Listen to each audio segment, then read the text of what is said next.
When the Galactic Council came to Earth with an ultimatum, they expected fear, surrender, or at least a fight. But humanity had something far more devastating in store: regret. The Galactic Council had ruled the stars for 3 millennia with an iron fist wrapped in diplomatic velvet. Their method was simple: demonstrate overwhelming superiority, demand submission, and crush any who dared refuse. It had worked on 47 species across the galaxy. Earth would be number 48. High Admiral Zektar of the Hegemony stood before the assembled council, his chitinous exoskeleton gleaming under the chamber's harsh lights.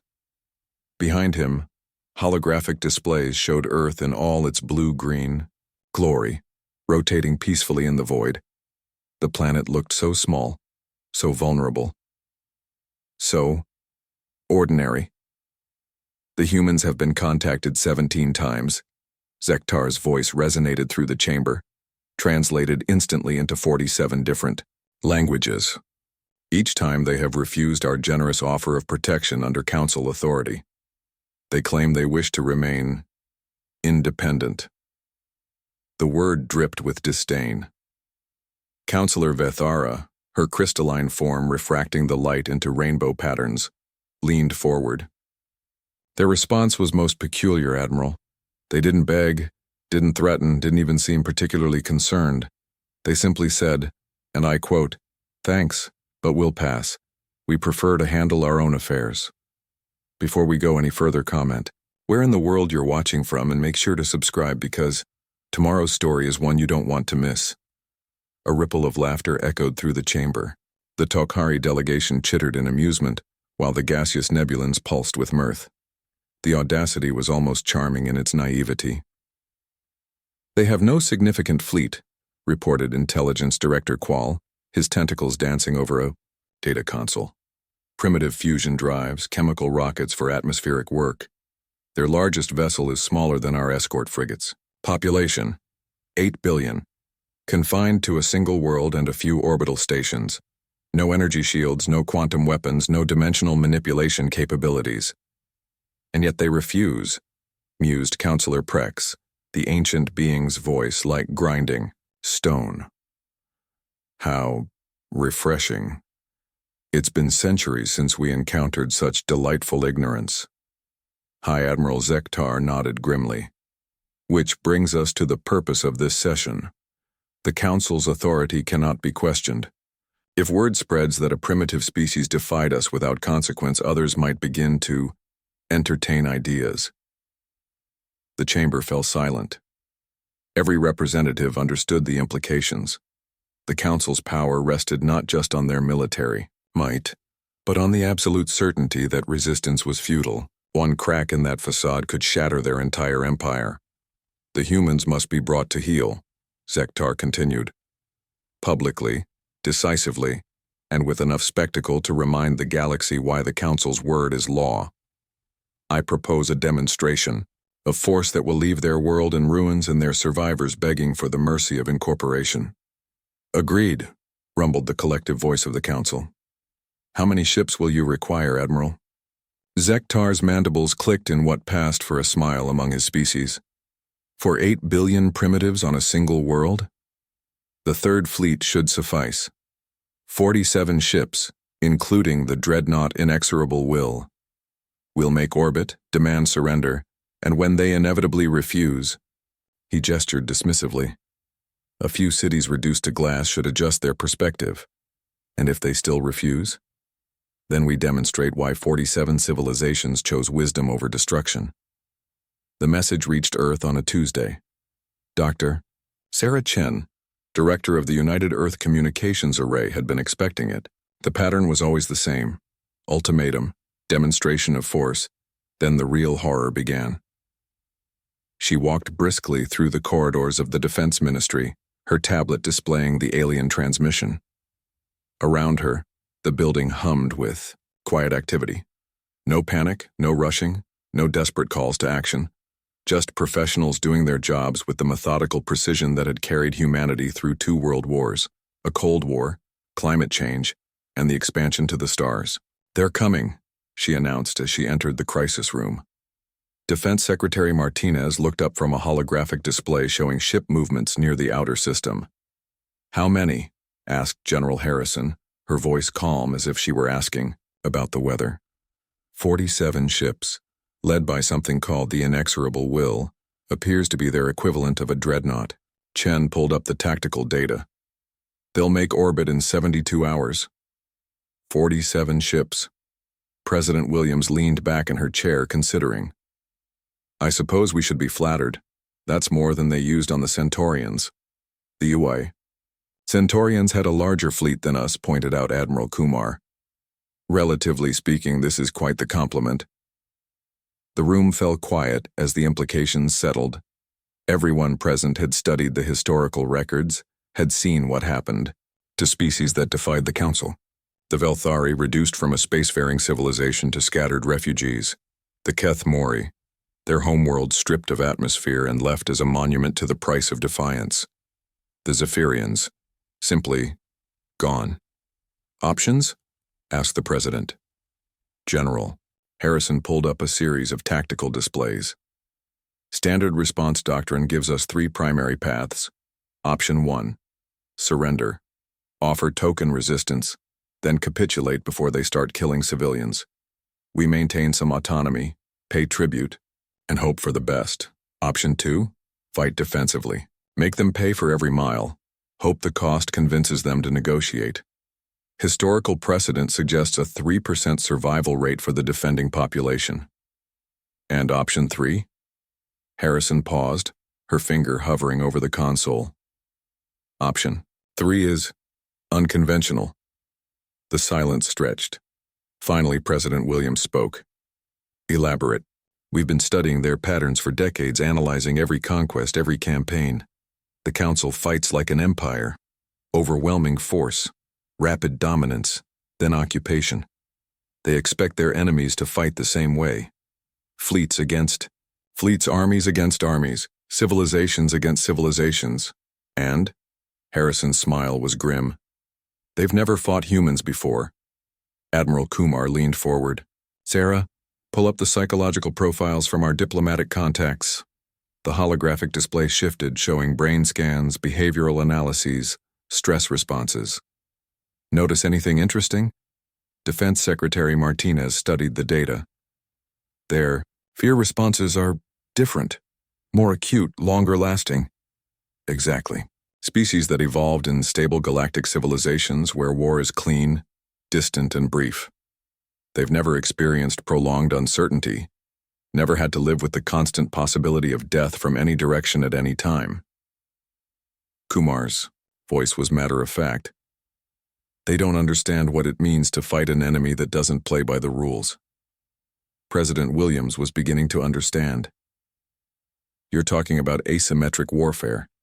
"I'm talking about showing them what humans do best," Harrison replied. "We don't just fight wars. We make our enemies regret starting them." The Hegemony Third Fleet dropped out of hyperspace at the edge of Earth's solar system with the precision of a choreographed dance. 47 ships of the line, their hulls gleaming with exotic metals and force field projectors, arranged themselves in a formation that had cowed civilizations across the galaxy. High Admiral Zektar stood on the bridge of the Inexorable Will, watching Earth grow larger on the main display. Such a small blue world to cause such disproportionate trouble. No matter. By tomorrow it would be a compliant member of the Council, its population properly educated about their place in the galactic order. "Admiral, we're receiving a transmission from the planet," reported his communications officer. "Put it through." The display flickered, showing a middle-aged human woman in a simple blue uniform. She appeared calm, almost relaxed, as if she were conducting a routine business call rather than facing the most powerful military force in the galaxy. "Good morning," she said pleasantly. "I'm President Williams of the United Earth Government. I assume you're here about our previous conversations regarding Council membership." Zektar's mandibles clicked in annoyance. Where was the fear? The desperate pleading? The frantic offers of surrender? "I am High Admiral Zektar of the Galactic Council Fleet. You will surrender your world unconditionally and submit to Council authority." You have 1 hour to comply. President Williams nodded as if he'd made a reasonable request. I appreciate the offer, Admiral, but as we've mentioned before, we're not interested. However, I would like to make a counter-proposal. The bridge fell silent. In 3,000 years of council expansion, no one had ever made a counter-proposal to an ultimatum. You have our attention, Zektar said carefully. Leave. Turn around, go home, and pretend this conversation never happened. In return, we won't make you regret coming here. The silence stretched longer. Then, slowly, laughter began to ripple through the bridge crew. 47 ships, 8 billion humans on a single world.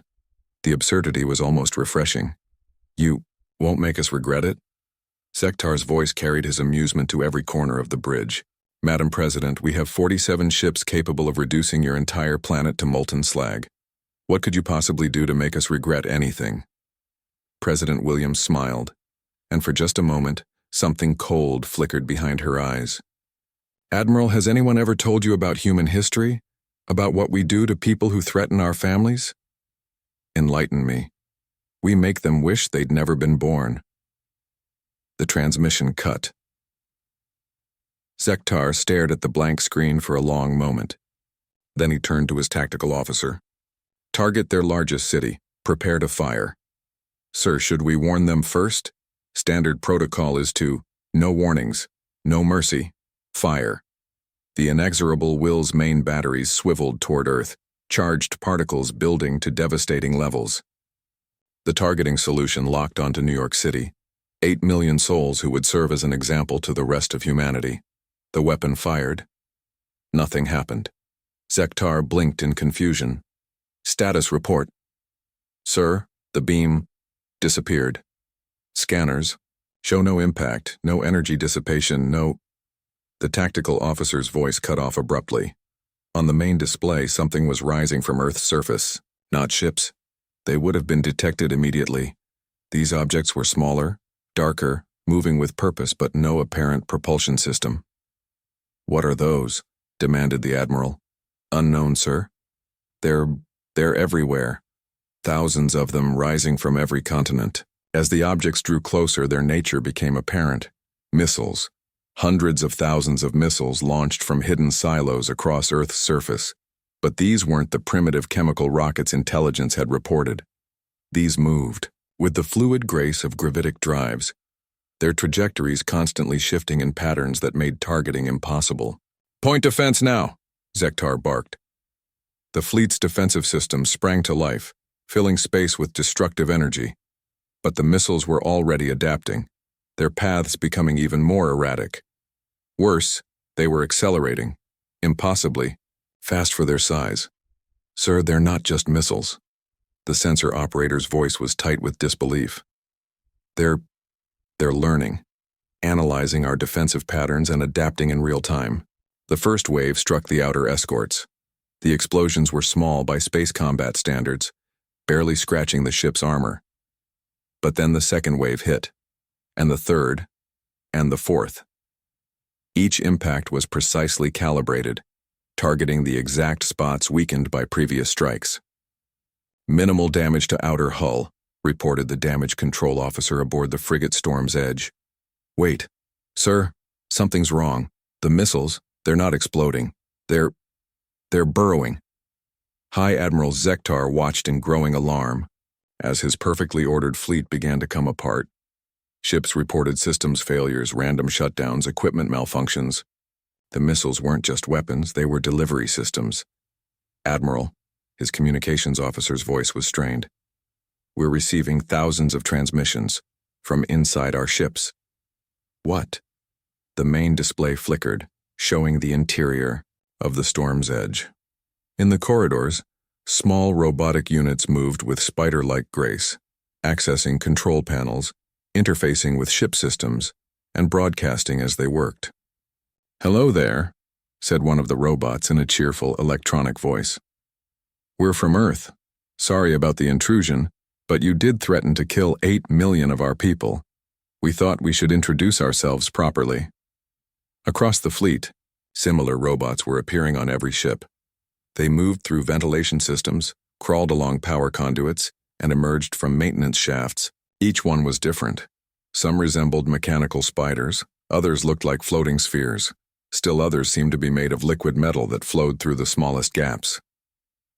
"Don't worry," continued the robot on Storm's edge as it casually bypassed a security lockout. "We're not here to hurt anyone. We're just here to make sure you understand what you're dealing with." The lights on the Storm's edge flickered and died. Emergency power kicked in, bathing everything in red light. Then that died too. "You see?" The robot's voice continued in the darkness, now coming from the ship's own communication system. "Humans have been fighting each other for thousands of years. We've gotten quite good at it. We know exactly how to hurt each other in ways that make death seem like a mercy." Across the fleet, ships began losing power. Not destroyed, simply switched off, like toys with dead batteries. Life support continued, but everything else went dark. "But here's the thing," the voice continued, now broadcasting from every ship simultaneously. "We prefer not to hurt people if we can help it, so we're going to make you an offer." In the darkness of the inexorable Will's Bridge, High Admiral Zektar felt something he hadn't experienced in centuries. Fear. "Leave now, and we'll let you. Go home. Stay and we'll show you why humans don't just win wars, we haunt the nightmares of everyone who starts them." For 6 hours, the Hegemony Third Fleet drifted powerless in Earth's orbit. Life support functioned normally, as did internal communications. But every weapon system, every drive, every scanner remained offline. The humans had demonstrated something the Council had thought impossible: the ability to neutralize their most advanced technology without destroying it. High Admiral Zektar sat in his command chair, surrounded by the steady glow of emergency lighting. Around him, his bridge crew worked frantically to regain control of their systems, but every attempt met with polite electronic interference. "Sir," his chief engineer reported over the comm, "the robots are everywhere. They're not damaging anything, just observing. Studying our technology, our procedures, our people.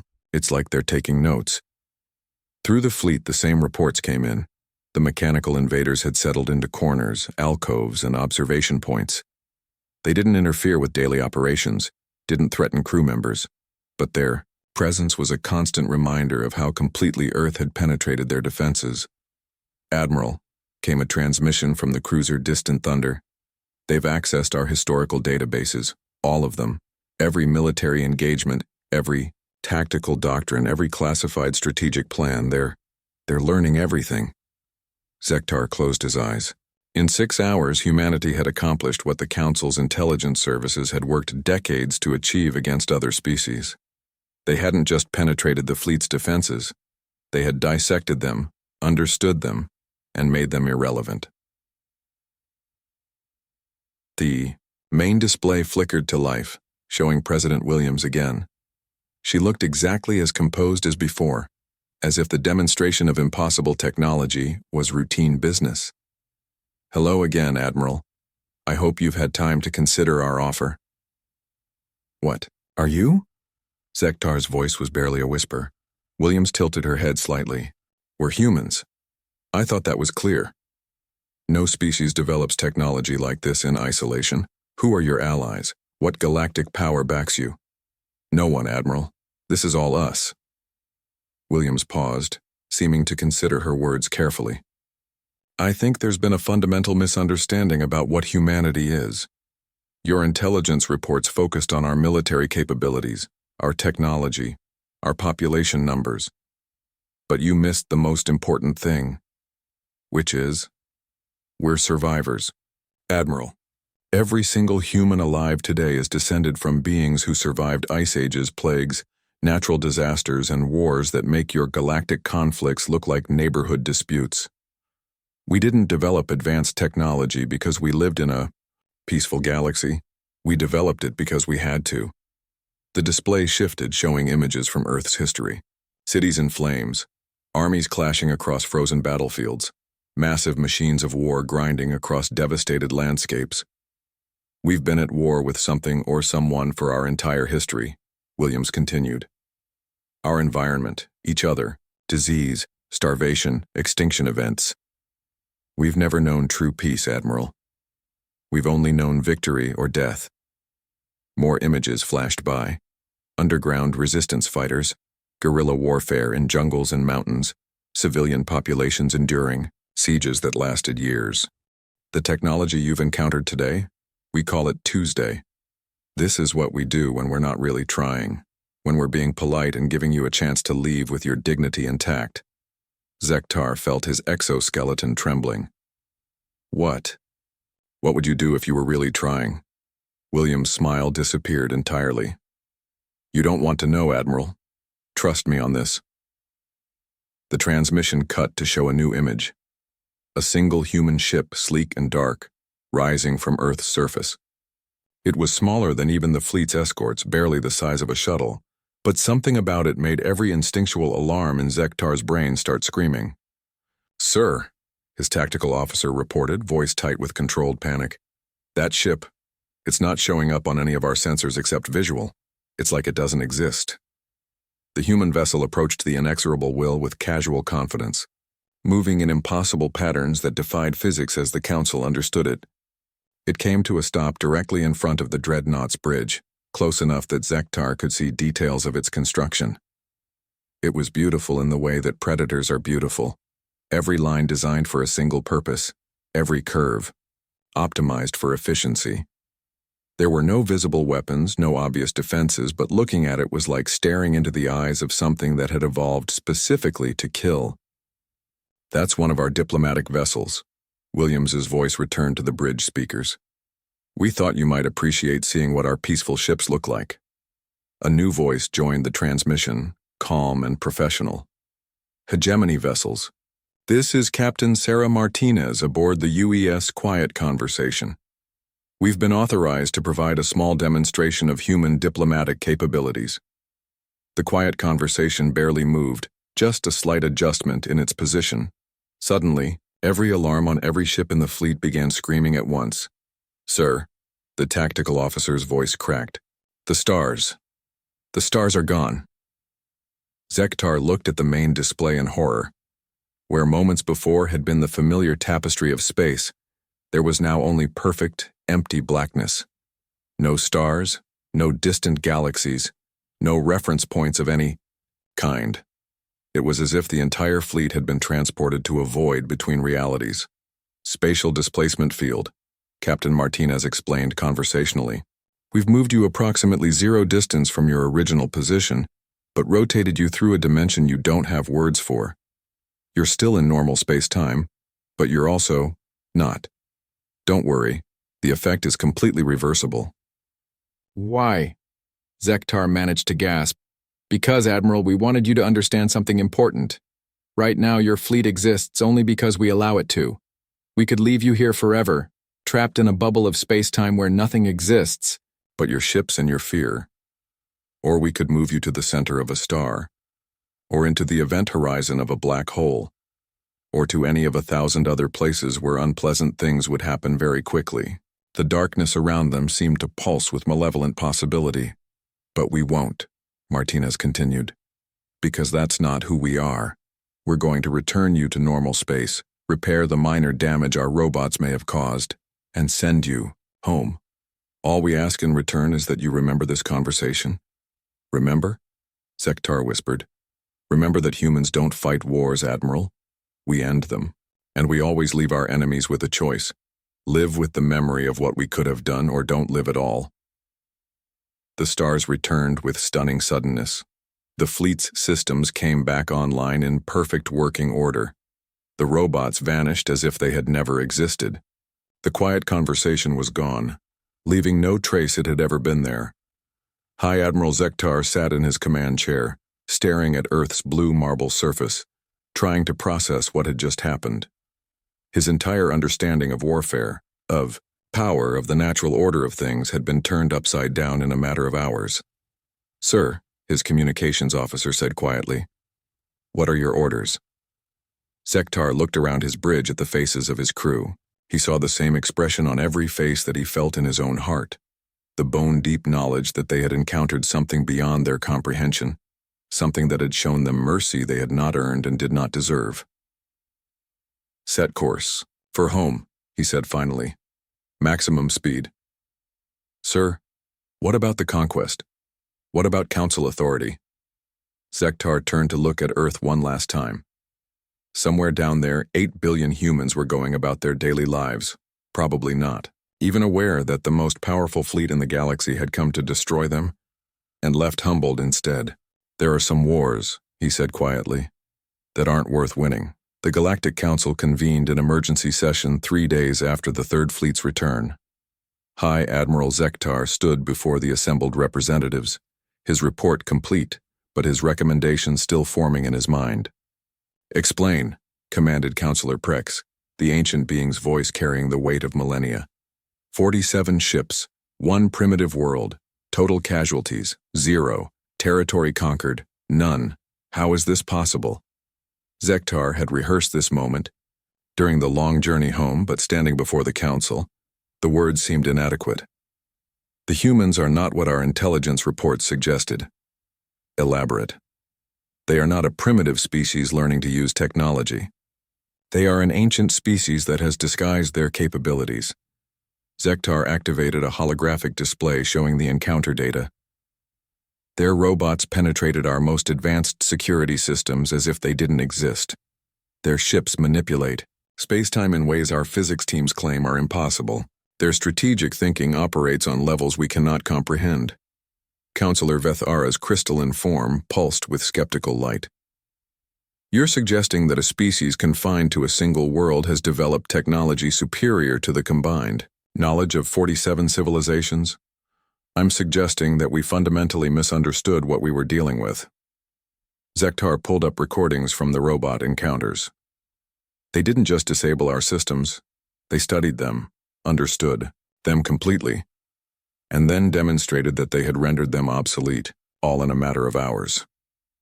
The recordings played in silence, robots moving through ship corridors with impossible grace, interfacing with technology they had never seen before, speaking in conversational tones about capabilities that defied galactic understanding.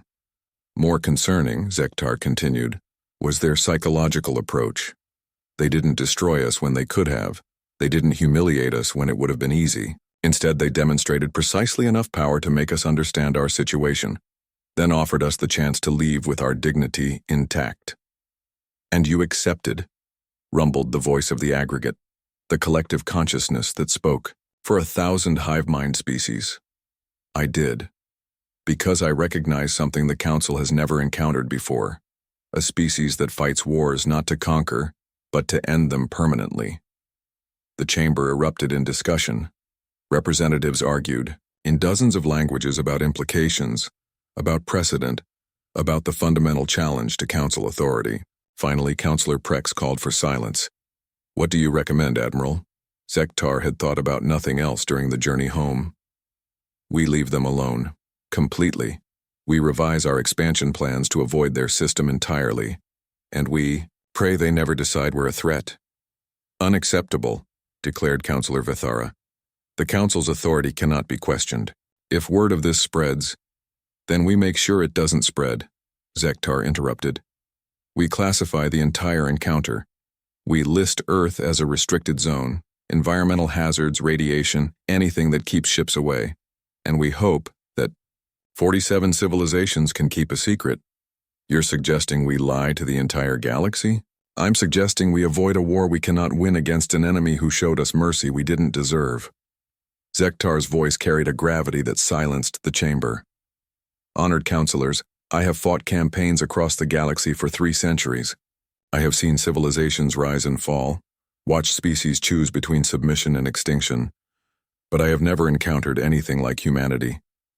He paused, gathering his thoughts. They didn't defeat us through superior numbers or advanced weapons. They defeated us by making us understand that we had never truly understood what war could be. They showed us technologies we cannot replicate, strategies we cannot counter, and a mindset we cannot comprehend. And then they let us go home. Why? Asked Counselor Prex. If they were truly superior, why show mercy? Because, Zektar said quietly, they wanted us to remember. They wanted us to go home and think about what we had seen. what we had experienced, what could have happened but didn't. They wanted us to live with the knowledge that somewhere in the galaxy, there is a species that could end us all but chooses not to. The silence stretched for long minutes.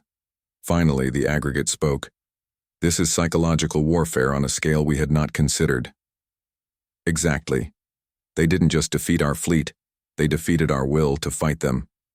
Every member of my crew will spend the rest of their lives knowing that they survived, only because humanity chose to let them survive. That knowledge will spread through families, through friendships, through professional contacts. Within a generation, the entire galaxy will know that the Council found something it could not conquer. Counselor Vithara's light dimmed with realization. They've made us complicit in our own deterrent strategy. Yes, and it's brilliant. Traditional victory would have required them to destroy our fleet, leading to escalation, retaliation, and, eventually, a galactic war they might win but couldn't emerge from unchanged. Instead, they've created a situation where we actively discourage others from provoking them. The Council debated for hours, but the conclusion was inevitable. Earth would be classified as a restricted system. The encounter would be sealed under the highest security protocols, and the Third Fleet's personnel would be quietly reassigned to posts where their experiences would be least likely to become casual conversation. But High Admiral Zektar knew it wouldn't matter. The truth would spread anyway, the way truths always did. Not as official reports or intelligence briefings, but as whispered warnings between old soldiers. There are humans out there, and they're not like us. 6 months after the incident, the Yao effects were already spreading through the galaxy in ways the Council couldn't contain. Captain Veltar of the merchant vessel Prophet's Edge was making a routine cargo run through the Kepler sector when his navigator made an unusual request. "Sir, I'd like to plot a course around the Sol system," announced Navigator Thex, his tentacles dancing nervously over the star charts. "Around? That adds 3 days to our route." "Why?" Thex hesitated. His brother served aboard the Third Fleet. "Just heard there might be hazards in that area. Better to be safe." Similar conversations were happening throughout the galaxy. Shipping routes quietly adjusted. Exploration missions found compelling reasons to investigate other sectors. The official story about environmental hazards was accepted without question, mostly because no one wanted to ask too many questions.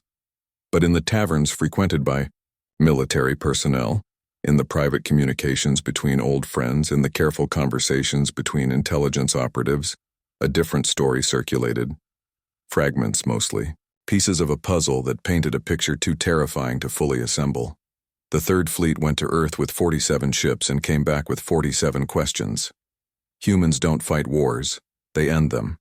There are technologies that can make your ship forget how to work. They could have killed us all and chose not to. That's not mercy, that's a message. The psychological impact rippled outward like expanding shockwaves. Species that had never heard of Earth began incorporating human scenarios into their military planning. What would you do if your enemy could disable your technology without damaging it? How would you respond to surgical strikes that left your forces intact but helpless? Defense contractors across the galaxy found themselves fielding unusual requests. Could they develop systems resistant to unknown forms of electronic warfare? Was it possible to design ships that could function even if their primary computers were compromised? How would you fight an enemy who seemed to understand your technology better than you did? Meanwhile, Earth's communications array intercepted an increasing volume of galactic traffic. Dr. Sarah Chen had expected surveillance attempts, probe missions, maybe even diplomatic overtures. Instead, she found something far more interesting. The galaxy was talking itself into leaving Earth alone. "It's remarkable," she reported during a cabinet meeting 6 months after the incident. "We've become the galactic equivalent of an urban legend. Nobody wants to admit they believe the stories, but nobody wants to test them either." President Williams reviewed the intelligence summaries with quiet satisfaction. Any signs of renewed aggression? Secret weapons programs? Alliance formations? Just the opposite. 3 species have quietly begun reducing their military budgets. The hegemony has started negotiating territorial disputes instead of simply annexing systems. There's even talk of reforming the Council's expansion policies. Defense Secretary Martinez looked up from his own reports. Our xenopsychology teams think we may have accidentally triggered something bigger than we intended. The entire galactic political structure was based on the assumption that superior force inevitably leads to conquest. By demonstrating superior force and then not conquering, we've introduced a variable they don't know how to process. We've made them question their own assumptions, President Williams mused. The psychological effect of mercy from a position of strength. Exactly. Species that have spent millennia assuming that might makes right are suddenly wondering what happens when might chooses restraint. It's forcing them to reconsider their entire approach to interstellar relations. Admiral Kumar pulled up long-range sensor data. We're also seeing interesting developments in their technology research. Multiple species have begun investigating defensive systems rather than offensive ones. Shields, electronic countermeasures, stealth technology. They're preparing to hide from threats rather than eliminate them, which suggests they're expecting more encounters like ours, Chen noted. They think there might be other species out there with capabilities like humanity's.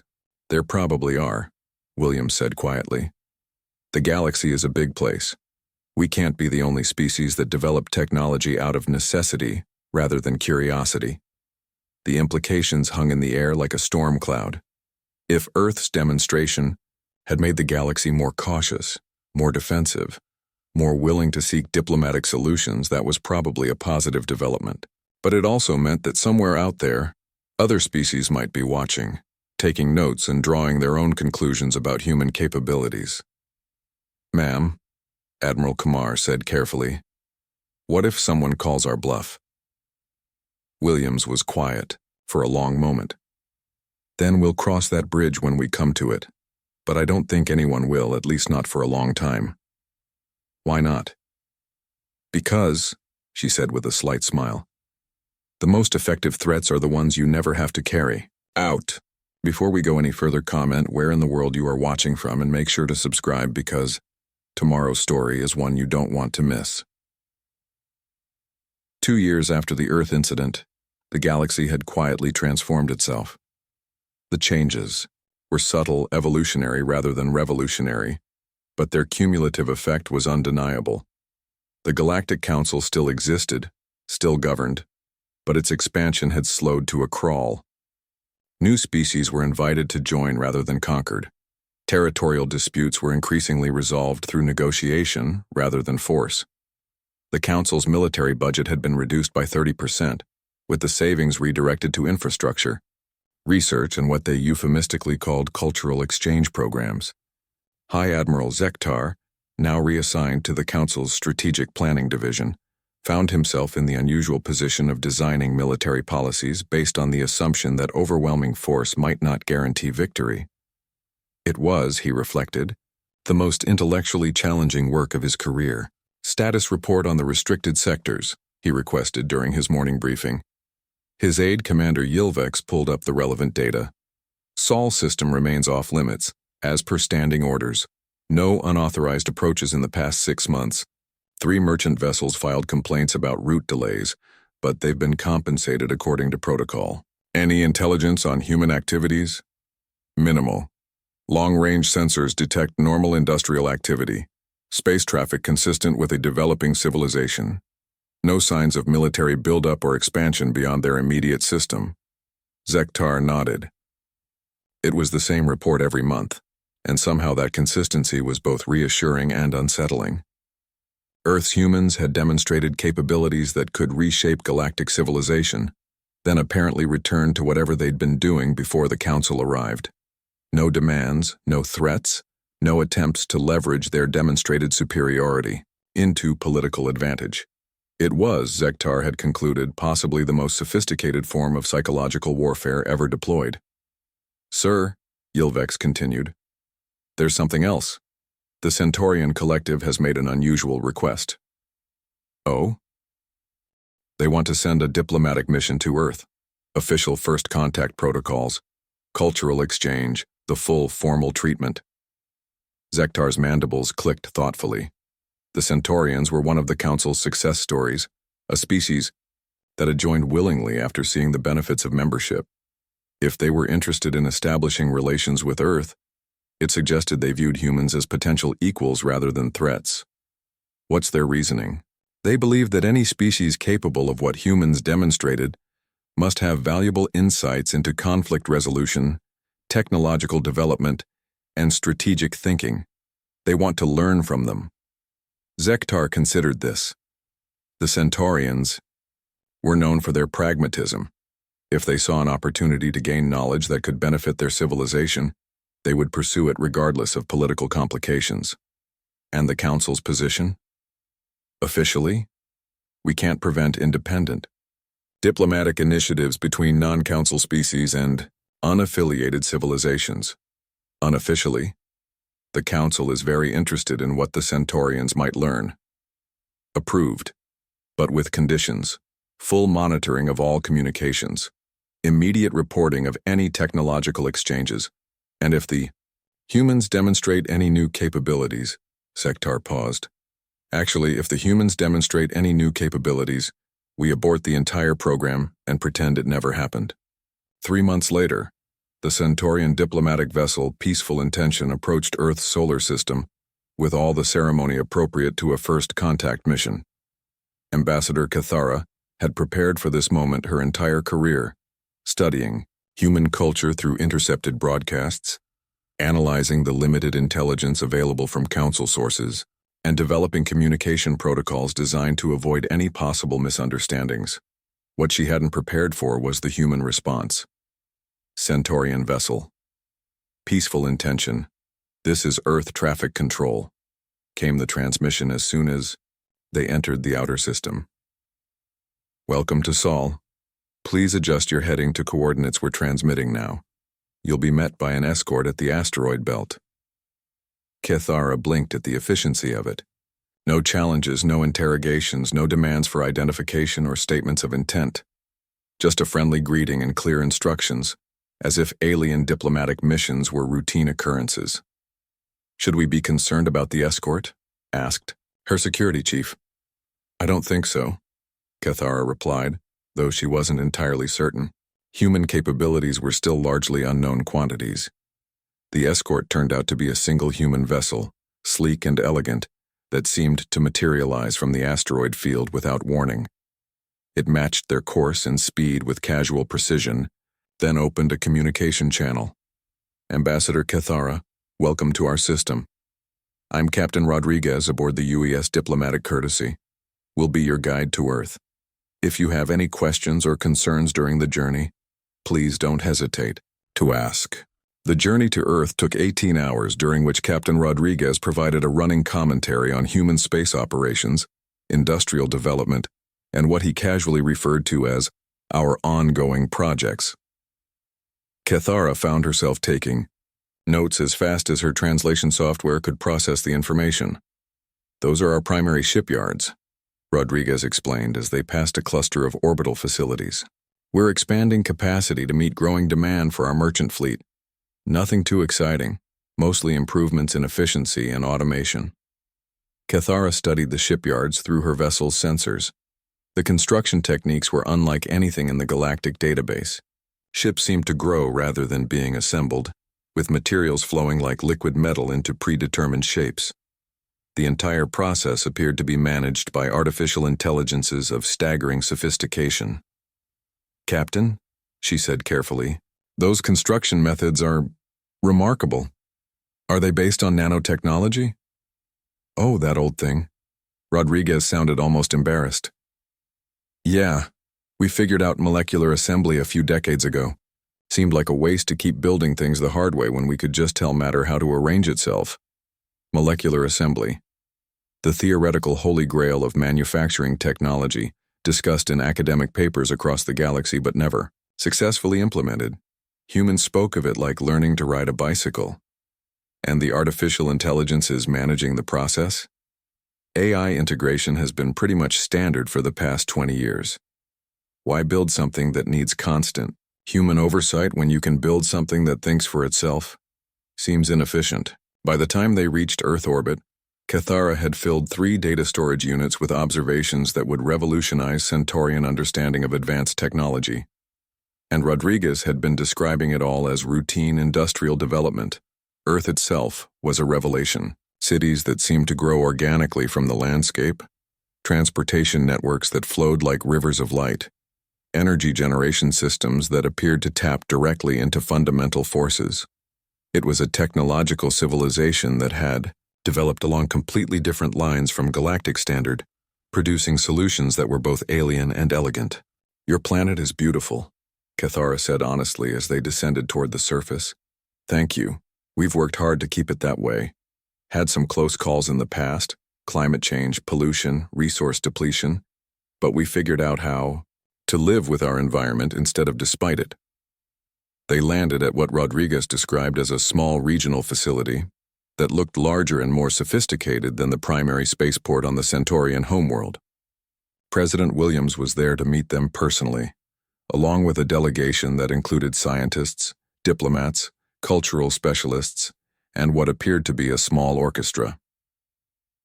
"Welcome to Earth, Ambassador Cathara," President Williams said, warmly. "We're honored by your visit and excited to learn about Centaurian civilization." The next week was a whirlwind of meetings, presentations, cultural exchanges, and technological demonstrations that left Cathara's head spinning. Humans, she discovered, were not just advanced. They were enthusiastically, almost recklessly, innovative. They had technologies they'd developed as hobbies, scientific breakthroughs they treated as amusing curiosities, and engineering solutions they'd created simply because they were bored with existing methods. "This is our experimental physics lab," Dr. Martinez explained during a tour of their research facilities. "We're working on some interesting problems in dimensional mechanics, temporal engineering, and consciousness transfer. Nothing too serious, mostly graduate student projects. Cathara stared at equipment that could rewrite the fundamental laws of physics, operated by beings who weren't even fully qualified scientists yet. "Could you explain the consciousness transfer research?" "Oh, that's just a side project. We got curious about whether it was possible to back up and restore human memories. Maybe transfer them between different physical substrates. Turns out it's not that difficult once you understand how consciousness interfaces with quantum field fluctuations. You can transfer consciousness between bodies, computers, hybrid substrates, even temporary storage in crystalline matrices. The ethics committee has some concerns about practical applications, but the basic technology is pretty straightforward." Cathara made another note. Consciousness transfer was the stuff of science fiction across the galaxy. Humans had developed it as a graduate school experiment. On her final day, President Williams invited her for a private conversation in what humans called the Oval Office. "I hope your visit has been productive, Ambassador." "More than I could have imagined, Madam President. Your people have been incredibly generous with their time and knowledge." "Good. We believe that civilization advances fastest when ideas are shared freely." Williams paused. "I assume you'll be reporting your observations to both the Centaurian Collective and the Galactic Council." Cathara nodded. There was no point in denying it. "That's fine. We expected as much, but I wanted to make sure you understood something important about humanity before you left." "Yes?" "Everything you've seen here, our technology, our capabilities, our approach to problem solving, it all comes from the same source. We're survivors, Ambassador. Every innovation, every breakthrough, every solution we've developed exists because, at some point in our history, we needed it to avoid extinction." Williams pulled up a holographic display showing Earth's history. Ice ages, asteroid impacts, volcanic eruptions, wars, plagues, environmental collapse, and recovery. "We didn't develop consciousness transfer because we were curious about the nature of identity. We developed it because we were afraid of dying. We didn't create molecular assembly because manufacturing was inefficient. We created it because we needed to rebuild our civilization from scratch multiple times. We didn't design AI systems because we wanted synthetic companions. We designed them because we needed partners smart enough to help us solve problems we couldn't handle alone." The implications settled over Cathara like a cold weight. "You're saying that human technology is specifically designed for survival scenarios." "I'm saying that human technology assumes survival scenarios. Every system we build, Every solution we implement exists within a framework that expects catastrophic failure and plans accordingly. It's not just advanced technology, Ambassador. It's survivor technology. Williams leaned forward slightly. When the Council fleet arrived 2 years ago, they expected to encounter a primitive species with basic tools. Instead, they encountered a survivor species with survivor tools. The result was predictable. You could have destroyed them, easily, but destroying them wouldn't have solved the underlying problem. We needed the galaxy to understand that Earth wasn't interested in conquest or expansion, just in being left alone to pursue our own development. So we demonstrated just enough capability to make our point, then showed mercy to reinforce it. And now? Now the galaxy knows that somewhere out here there's a species that could end civilization if necessary, but chooses not to. It's the most effective deterrent possible, the threat you never have to make good on because everyone remembers what could happen. Cathara was quiet for a long moment. What do you want from the Centaurians, Madam President? What do you want from the galaxy? William smiled. Exactly what we've always wanted, Ambassador. To be left alone to solve our problems in peace. To explore the universe without having to conquer it. To make friends with our neighbors instead of ruling them. And if someone threatens that peace? The smile faded. Then they'll discover what survivor technology can really do. 5 years after first contact, the story of Earth had become legend across the galaxy. Not official history, the Council's classification protocols ensured that, but the kind of legend that spreads through whispered conversations and coded references. Young officers in the Hegemony Navy were told cautionary tales about the importance of intelligence gathering and the dangers of underestimating unknown opponents. Centaurian engineers incorporated survival redundancy into their designs, building systems that could function even under impossible conditions. Merchant guilds established informal protocols for avoiding certain sectors of space, not because they were officially restricted, but because everyone agreed it was better to be safe than sorry. The humans themselves seemed oblivious to their growing reputation. They continued their quiet development, their careful exploration of nearby systems, their gradual expansion into the local stellar neighborhood.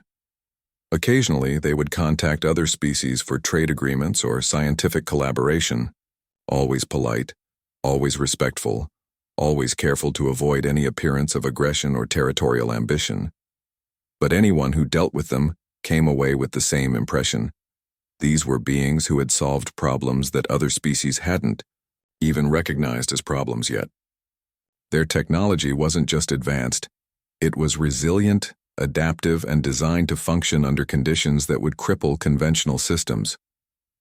More disturbing, from a military perspective, was their strategic thinking. Human negotiators didn't just plan for success. They planned for failure, for betrayal, for scenarios that seemed paranoid until you realized they had contingencies for their contingencies. They were, as one Council intelligence analyst privately noted, a species that had learned to expect the worst and prepare accordingly. High Admiral Zektar, now nearing retirement, occasionally found himself wondering what would have happened if the Council had chosen a different approach to Earth.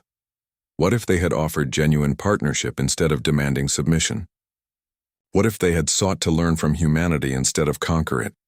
But late at night, in the quiet of his quarters, he was grateful for the choice that had been made. The galaxy was a more peaceful place than it had been 5 years ago.